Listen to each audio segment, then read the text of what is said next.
أيها الشعب العظيم، السلام عليكم ورحمة الله وبركاته.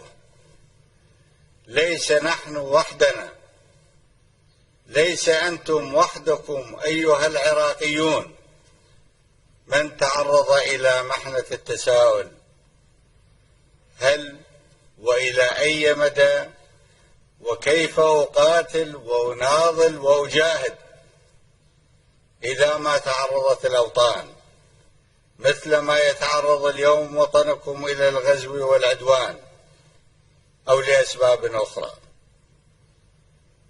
وليس نحن وحدنا كشعب عظيم واجهنا بسخاء تقديم التضحية الواجبة على وفق ما يشاء الله، دفاعا عن الوطن وحقوق الله وحقوق الناس الشرفاء التي يحاول العدو الفاسد الكافر اليوم انتهاكها. ولكن ولأن حق حرية الإنسان في وطنه وحقوقه الأخرى من ضمن ما يرعاه الجليل ويغضب على من ينتهكها، كان دائما يحسم الحال بنتيجة قطعية واحدة لا غير، هي انتصار أهل الدار على أعدائهم الغزاة أعداء الله، وانتصار المخلصين على المدنسين، بغض النظر عن الزمن الذي يطول فيه الصراع والأشكال التي يتخذها هي ومسالكها، ليكون الإنسان في وطنه حرا معافى. وعلى هذا صار زمن الاحتلال بغض النظر عن جبروت المحتلين ونواياهم هو الاستثناء والزمن الأقل بالقياس إلى زمن حرية الناس في أوطانهم. هذه هي القراءة التاريخية الصحيحة الواضحة لكل احتلال وغزو وعدوان.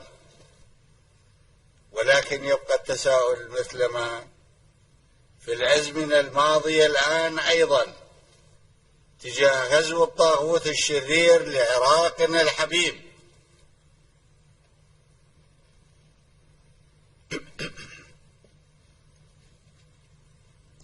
ولكن يبقى التساؤل مثل ما في الأزمنة الماضية الآن أيضا تجاه غزو الطاغوت الشرير لعراقنا الحبيب العزيز بأهله: من يكسب ثواب وشرف الموقف أمام الله والتاريخ؟ هل نكسبه نحن جيل وأجيال الحاضر أم نهمل لنرجم فيكسبه آخرون بعدنا؟ لقد قلنا كشعب وجيش، وقلتها معكم بل وفي مقدمتكم أنا وأخواني في القيادة، أننا مصممون نحن هذا الجيل أن نكسب ثواب وشرف موقف الدفاع عن وطننا ومبادئنا حتى النهاية التي يأذن بها الله، بهذا الشكل والمسلك أو بأشكال ومسالك أخرى. وأننا واثقون من أن النصر، وأننا واثقون من النصر بالنهاية، وأن الله إنما يعيننا بقدر ما يحضر من إيمان وهمة في ميدان الملاقاة. قال الشعب كله رجال ونساء، وقالها الجيش كله، وقالها الحزب كله، والقوى الوطنية المؤتلفة معه رجال ونساء، وقالها وجوه القوم وأعمدته تحت مسميات الشعب من الرجال. وقد التزمنا والتزمت القيادة بهذا متكلة على رب العزة والجلال. وقد التزمنا والتزمت القيادة بهذا متكلة على رب العزة والجلال، وصدقتكم في وعدكم وعهدكم، وما زلت أتذكر هذا وأعمل عليه ولا أنساه. فليتذكر كل من يهتز أو يضعف الإنسان، فليتذكر كل من يهتز أو يضعف الإيمان في صدره أو تضعف ذاكرته، وليقل كل للآخر إن الشدة مهما بلغت تحتاج لتزول نهائيا إلى صبر، لتطرد وتمنع مصمميها من أحداث أي أثر خطير أو الصورة النهائية للخطر الأكثر بغضا من نفوسنا، وأن الأثر الأخطر لا يحققه الغزاة هم وأصحاب الغرض إلا إذا داخل نفوس المؤمنين الصابرين اهتزاز يخل بصبرهم وجهاديتهم. تذكروا هذا أيها العراقيون النجباء، وذكروا الجميع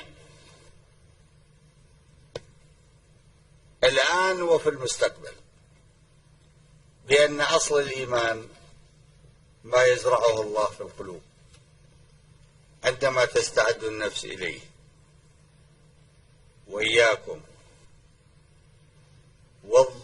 والغفلة، وإياكم والغفلة التي تقود إلى ندم لا يعالجه ما بعده،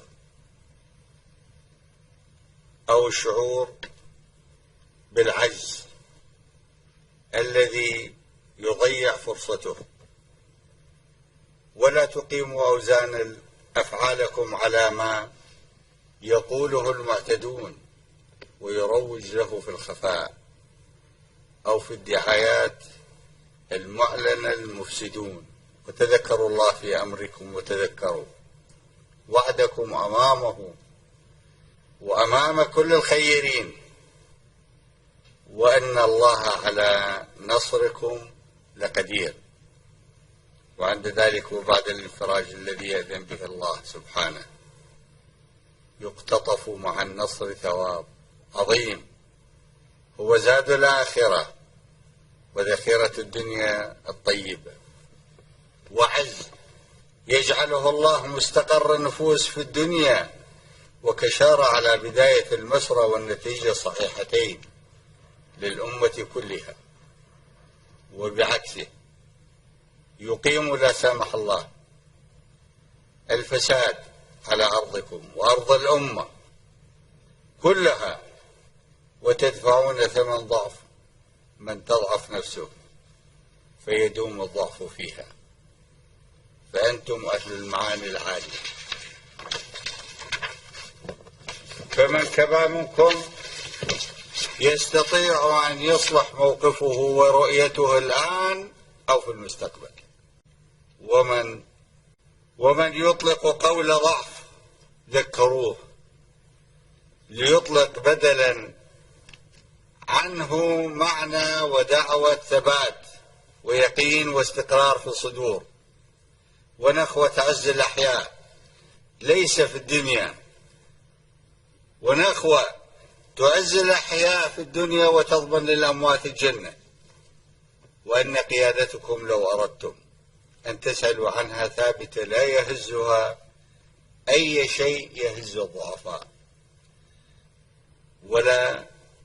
لا الآن ولا في المستقبل مثل ما هي في الماضي، وتبني على أعلى خصائص الأقوياء والمعاني العالية. وما القوة والتوفيق إلا بالله. والله أكبر.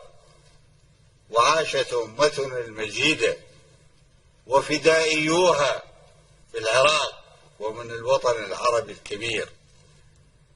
الله أكبر. وعاش جيش العراق المجاهد صاحب السفر الخالد. وعاش العراق، وعاشت فلسطين حرة عربية. والله أكبر وليخزى الخاسئون.